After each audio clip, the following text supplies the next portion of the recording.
Today marks 5 years since Jenna Franks, a Jacksonville transgender woman, was found dead in a ditch after being stabbed in the neck and the legs, according to the autopsy. Max Alfonso is in Jacksonville after speaking with Frank's sister and police. Max. Courtney, Dave, that investigation does remain ongoing, and there are still no suspects or persons of interest in the case. Jenna Franks was 34 when she was found by a Jacksonville city worker who was clearing out debris in a ditch off of Ellis Boulevard and White Street. Jessica Wilson says she noticed she hadn't talked to her sister in a few days and recalls their last conversation where she believes Franks was targeted.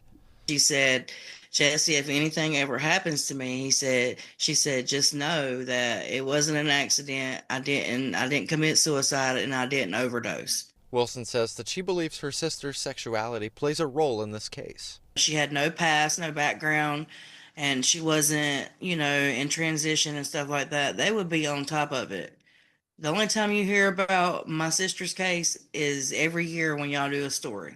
Jacksonville police took the lead in the investigation along with the help of the FBI, but says that as time goes on, the leads get more and more infrequent. Jacksonville Police Chief Jared Phelps, who wasn't here when the murder happened, says he hopes the anniversary will spark a lead.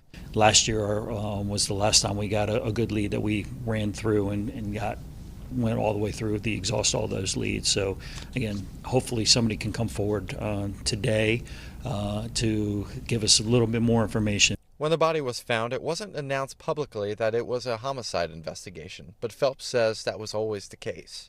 It's always been a homicide investigation. It took a few days for us to come out and say it was a homicide.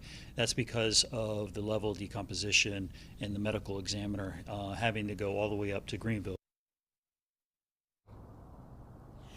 Jacksonville Police is offering a $15,000 reward, and the FBI, who is still involved, is offering $10,000. Reporting in Jacksonville, Max Alfonso, WITN News. All right, thank you, Max. And anyone with information is asked to contact Jacksonville Police or Crime Stoppers.